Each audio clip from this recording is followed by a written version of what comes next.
Only బ్రెడ్తో కొన్ని dry ఫ్రూట్స్తో ఇలాంటి రెసిపీని ఎప్పుడైనా ట్రై చేశారా? ఫస్ట్ బైట్తోనే వావ్ అనిపిస్తుంది.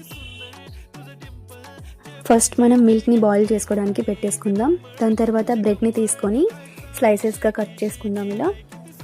సో ఆ సైడ్ స్లైసెస్ కూడా మీరు పడేయకండి, దాంతో కూడా యూజ్ ఉంటుంది. ఇప్పుడు అది కూడా చూపిస్తాను. సో ఇలా బ్రెడ్ని మనం రెడీ చేసుకున్న తర్వాత ఆ స్లైసెస్ని తీసుకొని మిక్సర్ గ్రైండర్లో మిక్సీ పట్టుకోవాలి, దాన్ని పక్కన పెట్టేయాలి. ఆ తర్వాత బాయిల్ అవుతున్న దాంట్లో మిల్క్లో మీరు చక్కెర వేసుకొని బాగా కలుపుకోవాలి తగినంత. అలాగే కస్టర్డ్ పౌడర్ కూడా వేసుకొని పాలతో కలుపుకొని దాన్ని కూడా ఆ మిక్సింగ్ని కూడా మీరు పాలల్లో వేసి కలుపుకోవాలి ఫ్రెండ్స్.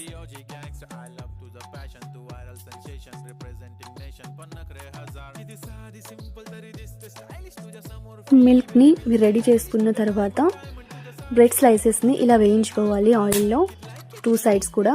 అన్ని స్లైసెస్ని వేయించుకున్న తర్వాత చక్కెర పాకం రెడీగా పెట్టుకోవాలి. సో ఆ పాకంలో మీరు బ్రెడ్ స్లైసెస్ని ముంచి ఇలా మీరు ఒక లేయర్ లాగా పెట్టుకోవాలి బౌల్లో. సో మనం రెడీ చేసుకున్న కస్టర్డ్ మిల్క్ దానిపైన ఇలా స్ప్రెడ్ చేయాలి ఫ్రెండ్స్.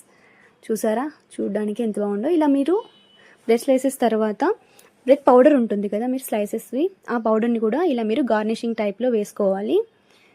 సో ఇదే మీరు స్టెప్ బై స్టెప్ చేయాలి స్లైసెస్ని. అలా దాని తర్వాత డ్రై ఫ్రూట్స్ అన్నీ ఇలా వేసుకొని కాసేపు చల్లారిన తర్వాత మీరు దీన్ని ట్రై చేశారనుకోండి, సింపుల్గా ఈజీగా మీ ఇంట్లో మీరు ఉన్న ఐటమ్స్తో రెడీ చేసుకున్నవి. ఇలాంటి రెసిపీస్ ఇంకా మీరు కావాలనుకుంటే కామెంట్లో చెప్పండి, అవి కూడా చేద్దాము. వీడియో నచ్చినట్లయితే లైక్, షేర్ అండ్ సబ్స్క్రైబ్ చేసుకోండి.